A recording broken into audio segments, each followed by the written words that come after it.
वो भी बोल लीजिए। वो बोले वो छोटी बच्ची इतना बुरा कर्म है क्या उसके साथ में होगा। हाँ सर, ये भी समझ लो। छोटी, देखिए हम अगर कॉन्स्टिट्यूशन के दृष्टिकोण से अगर बात करेंगे तो ये गलत कर्म हुआ है। एक तरफ से हम क्या बोल रहे हैं, ये गलत कर्म हुआ है। हमने जो अपने नीति नियम बनाया है उसके अनुसार से ये गलत कर्म हुआ है, बिल्कुल हमें यही एक्सेप्ट करना पड़ेगा। हम किसी को नहीं बोलेंगे कि वो सही किया है, हम तो उसकी मानसिक अवस्था को बता रहा था कि उसके अंदर की ये ऐसा क्यों होता है। जैसे एक डॉक्टर के पास कोई पेशेंट जाता है, एक्सीडेंट होके जाता है या कि इसको गोली मारने गया था या कोई आतंकवादी है, कोई भी जाए उसका काम है वो ट्रीटमेंट करना और उसके बीमारी के कारण को बताना। बाकी आप बाहर में क्या करते हो वो उसकी अपनी मर्जी है। हम तो आपकी आंतरिक दशा को झलका रहे हैं कि लोग ऐसा क्यों करते हैं। बाकी according to our Indian constitution ये अच्छा कर्म नहीं है। इंडियन कॉन्स्टिट्यूशन का मतलब ये लॉ बनाया गया है हमारे यहाँ पे जो कि इसके विपरीत नहीं जाना है, नहीं तो तुम्हें सजा मिलेगी।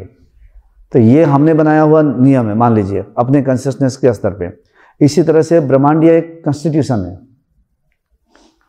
उसके नियम के भी जो विरुद्ध जाएंगे उसके साथ वैसे ही होगा। वो ह्यूमन कॉन्शियसनेस पकड़ नहीं पाता है, वो चिल्लाते रहता है। फिर अगर प्रभु, मान लीजिए कि ब्रह्मांडीय नियम ही प्रभु है, वही प्रभु है, तो एक तो मैंने कहा है कि प्रभु की इच्छा के बिना अगर कुछ नहीं होता तो क्यों हुआ। अब प्रभु ने जब ये ब्रह्मांड बनाया, प्रभु ने जब ये सृष्टि को रचा, तो ऐसा सृष्टि क्यों रच दिया और उसका नियम को ऐसा क्यों रच दिया कि जिस व्यक्ति को जो सजा मिल रही है वो निर्दोष को सजा मिल रही है। वो कुछ गलत कर्म नहीं किया है और उसको प्रकृति सजा दे रही है, तो वो प्रकृति के नियम जो है वो परफेक्ट नहीं है। ब्रह्मांड के जो नियम है वो परफेक्ट नहीं है। प्रभु की संरचना क्या है, परफेक्ट नहीं है। क्यों? क्योंकि प्रभु की जो सृष्टि और संरचना और नियम एक निर्दोष को सजा दे रहा है, तो परफेक्ट नहीं हो सकता है। तो प्रभु भी परफेक्ट नहीं हुए फिर।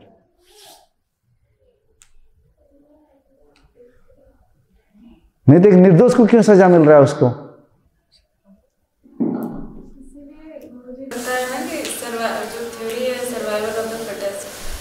हर चीज़ से वो ऊपर चली जाती है कि अगर तुम स्ट्रांग हो तो तुम्हारे साथ गलत नहीं होगा। क्योंकि आपने बोला ना कि हमारा छोटी सृष्टि है वो परफेक्ट तो है नहीं, वो कमज़ोर को सजा देगा।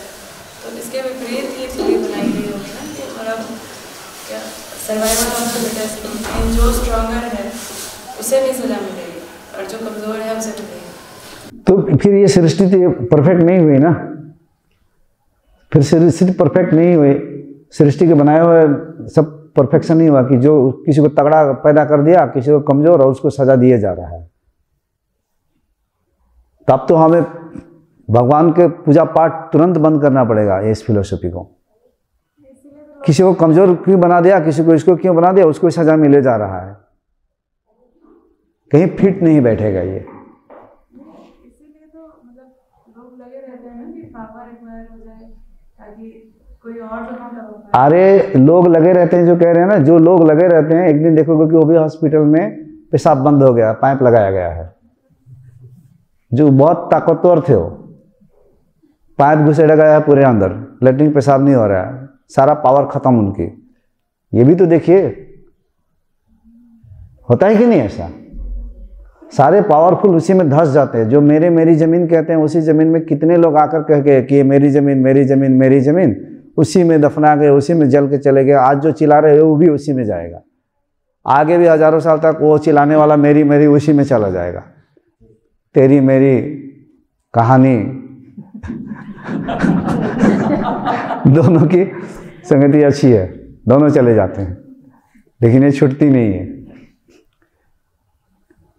देखिए, अगर आप लोगों को जीवन में, देखिए क्या होगा क्या नहीं होगा, इन सब से बुलाकर इसी क्षण से डरना है तो सिर्फ एक चीज से, क्या? अपने कर्मों से।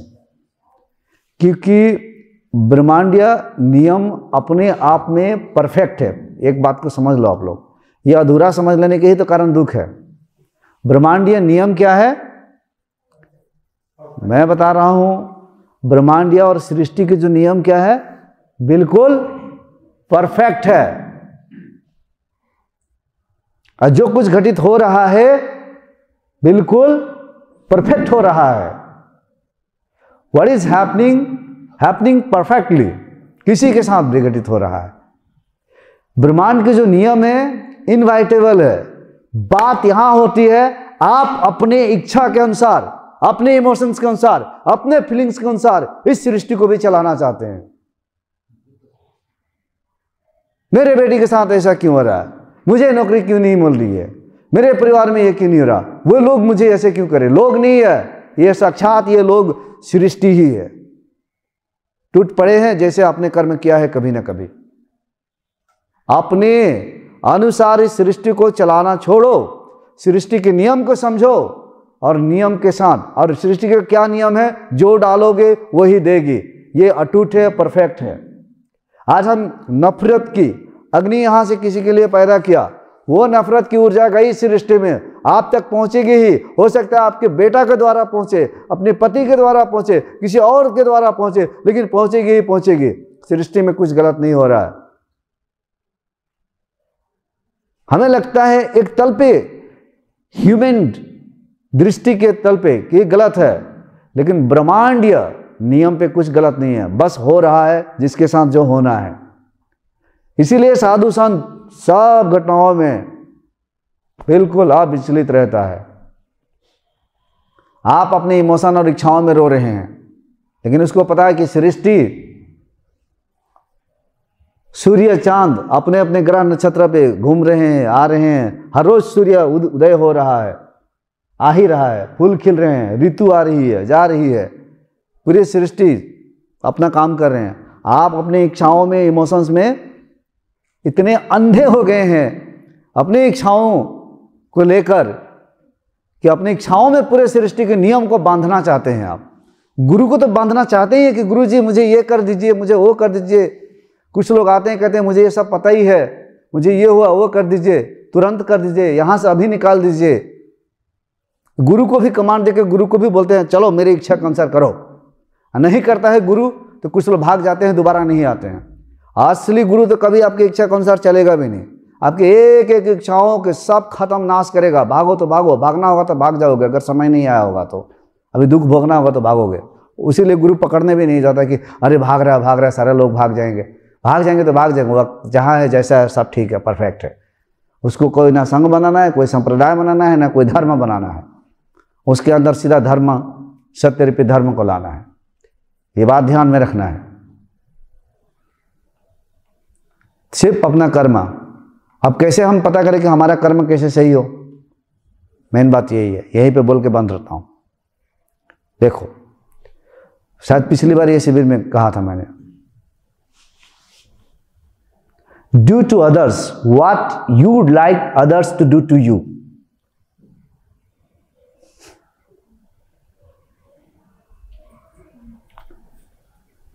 दूसरे के साथ वही करो जो आप सोचते हो कि दूसरे मेरे साथ ऐसा करे।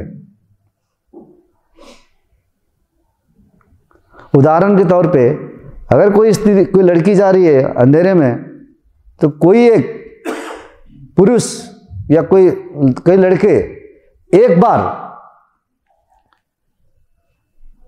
उस लड़की को छेड़खानी, हाथापाई करने से पहले एक बार अपनी मां को वहां रखे, एक बार अपनी पत्नी को वहां रखे, एक बार अपने बहन को वहां रखे कि यही काम अगर दूसरे करेंगे उसके बहन के साथ, तो क्या उसको यह पसंद है? नहीं है तो तुम मत करो। यही इंसानियत है, यही धर्म पे चलना है। उसके साथ वो मत करो, वो कर्म ही मत करो जो कर्म दूसरे आपके साथ करेंगे और वो आपको पसंद नहीं है। तुरंत इसी क्षण अगर सब इस पे चल जाए, धड़ाधड़ हर कंपनी, हर राजनीतिक, हर इंसान तुरंत ट्रांसफॉर्म होने लग जाएगा। किसी को रेप करने से पहले सोचोगे अगर मेरे मां का अगर ये रेप कोई करे तो मुझे पसंद है? नहीं है, थरथराने लग जाएगा। लेकिन होश वास खो दिया है, इच्छाओं में इतनी तरह से उसके अंदर के रावण ने उसको कब्जा कर लिया है। बुद्धि भ्रष्ट हो गई है, कोई गलत कर्म ही नहीं कर सकता है। लड़ाई झगड़ा नफरत नहीं। आप किसी से नफरत ईर्ष्या करने से पहले आप एक बार अपने आप को रखोगे, अगर मेरे साथ वो ऐसा करे तो क्या मुझे ये पसंद है? नहीं है, तो आप नहीं कर पाओगे।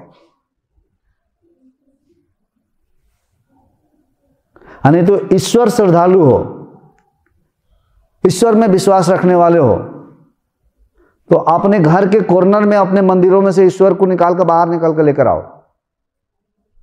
इस पे मैं कहता हूं कि एक बार प्रत्यक्ष ऐसा एक लड़का की बात कि उसने जा रहा है तो मंदिरों में कीर्तन हो रहा है, वो सिगरेट पीते हुए जा रहा है, तो संस्कार देखिए कैसा बना हुआ है। कीर्तन में जाने के लिए मन किया, अब वो कीर्तन में जब जाना है तो सिगरेट को लेके अपने जूता के नीचे ऐसे बुझा दिया, ट्यूबवेल सामने था, पानी वानी छिड़क दिया शरीर पे क्योंकि उसका संस्कार ही है, और अंदर गया। आधा एक घंटा वो भी अपने कीर्तन चैंटिंग किया, अच्छा लगा। फिर बाहर आया, बाहर आकर थोड़े आगे जाकर पान सिगरेट वाले शॉप था, उस दुकान पर गया, फिर से वो खरीदा, फिर से खरीद के सिगरेट फूंक के चलने लग गया। उससे पूछा गया जब कि ऐसा तुमने क्यों किया, कि मंदिर के अंदर क्यों सिगरेट नहीं पिया? नहीं, उसके अंदर भगवान है ना, वहाँ पे भगवान का नाम कीर्तन हो रहा है, वहाँ पे भगवान है। तो मेरी बात ये समझ में आया कि अच्छा ये पूरे जो लोग जो है इतने चालाक है, अपने भगवान को भी अपने तरह से सब जगह लॉक और बंदी बना कर रखा है, मंदिरों में, घरों में, सब जगह, कि वहाँ पे हम गलत कर्म नहीं करेंगे, वहाँ पे सिगरेट दारू नहीं पिएंगे, वहाँ पे झूठ नहीं बोलेंगे, वहाँ पे नफरत नहीं करेंगे, वहाँ पे कामना वासना के विचार नहीं लाएंगे। हम मंदिरों में जाते हैं तो सब ठीक हो जाते हैं, झूमने लगते हैं, उससे बड़ा कोई है ही नहीं। सबसे बड़ा धार्मिक इंसान वही है। बड़ा बड़ा धार्मिक लेक्चर निकलने लगता है मंदिरों में, गुरुद्वारों में जब जाते हैं, अरे वाह, देखने की बात ही नहीं है, सबसे बड़ा धार्मिक उतर है या फरिश्ता, सब ठीक हो जाते हैं, बताते भी कि हम इसको ये करते हैं, हम यहाँ जाते हैं। मंदिरों में बाहर आओगे उसी से फिर भर जाएंगे। क्यों? भगवान के स्थान तो यहाँ नहीं है ना। हम सिगरेट पी सकते हैं, दारू पी सकते हैं, लड़ाई झगड़ा कर सकते हैं, नफरत कर सकते हैं, हिंदू मुस्लिम कर सकते हैं, छोटे बड़े, ऊंच नीच, जात पात, वर्ण संस्कार, ये इसमें लेकर भेदभाव सब किए रहे, यही रोप रहे हैं और यही प्रकृति से मिल रही है। आज जिसने ईश्वर को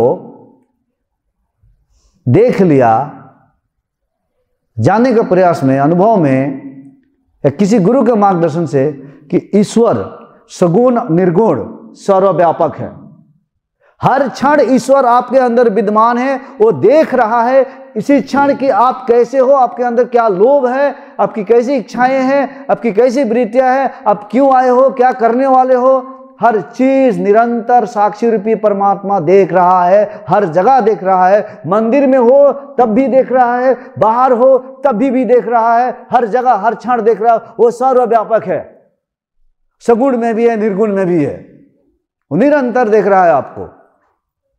उसको बुद्धू नहीं बनाया जा सकता है।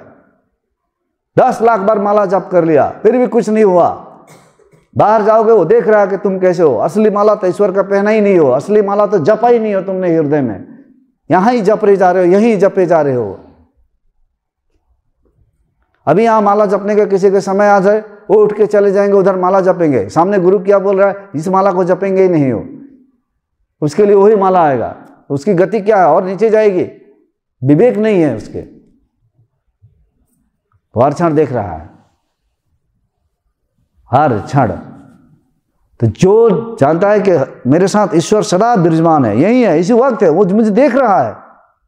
तो मंदिरों में जिस प्रकार का आपका हृदय प्रेम से भर आता है, सात्विक विचार से भर आते हैं, सबके जीव कल्याण के लिए जो सद्भावना होती है, निरंतर आपके अंदर में यही रहेगी। क्यों? कि आपको ये पता है कि मुझे ईश्वर देख रहा है, हर जगह ईश्वर विद्यमान है निरंतर। अब तो पूरी जगत ही आपके लिए मंदिर हो गया, और जगत में फिर ईश्वर है, पेड़ पौधा हर जगह से ईश्वर ही ईश्वर है, देख ही रहा है, अंदर से देख रहा है। कैसे गलत कर्म कर सकते हैं आप? और ऐसे भी कोई भी इंसान जब गलत कर्म करता है तो वो देखता है कि मुझे कोई नहीं देख रहा है, तभी वो करता है। कोई नहीं जान रहा है तभी वो करता है गलत कर्म। जब उसको पता चल जाता है कि कोई जान रहा है, कोई देख रहा है, सृष्टि के नियम देख रही है, ईश्वर देख रहा है, साक्षी कुछ है चैतन्य, तो वो कैसे करेगा? वो तो बिल्कुल स्थिर हो जाएगा, तुरंत पॉजिटिव फीलिंग्स इमोशंस में बहने लग जाएगा, अच्छे नियत उसका बन जाएगा, अच्छा कर्म बन जाएगा। तो अटूट नियम का मतलब है ईश्वर का कि जो कुछ हम यहाँ से ट्रांसमिट करेंगे वो वही चीज हमारे सामने परोस देगा। बस यही है। हम गंगा में कूड़ा करकट फेंकेंगे, कचरा फेंकेंगे तो गंगा भी हमें वैसे ही जल देगी। बात साफ है ये। हम साफ सफाई पे ध्यान रखेंगे, नदियों को सेवा करेंगे तो नदियाँ भी हमारे लिए वैसे ही कुछ करेंगे। हम आप मनुष्य अभी क्या हुआ है, एक क्षण के लिए आप जैसे ये कह रहे थे मैं आकाश में कहीं बैठा था, एक क्षण के लिए जाके देखो आप बैठ के पृथ्वी पे क्या हो रहा है। सबसे पागल हुए हैं मनुष्य यहाँ पे, क्योंकि दिमाग सबसे ज़्यादा उनका है। इतनी बिल्डिंग बना रहे हैं, कंस्ट्रक्शन बना रहे हैं, सड़क बना रहे हैं, जंगल काट रहे हैं, जैसे कि पूरी पृथ्वी उनके लिए ही बना है। सारे जानवरों को, चिड़ियों को, पक्षियों के बारे में कोई सोच नहीं रहा, वो कम होते चले जा रहे हैं, वो भाग रहे हैं, उनकी कितनी तकलीफें होती है। सच्चाई ये है कि जितना एक सांप के, जितने एक पक्षी के, जितने एक जानवर का हक है यहाँ पे रहने के लिए, जीने के लिए, उतना ही हक आपका है, और जितना आपका हक है उतना हक उसका है।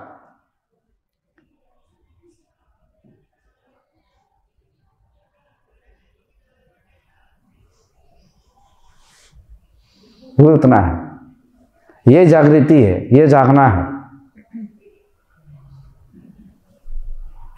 सर्वाइवल इंस्टिंक्ट्स आती है सबके अंदर। एक सर्वाइवल इंस्टिंक्ट्स अलग चीज होती है जो कि समष्टि प्रकृति से आती है।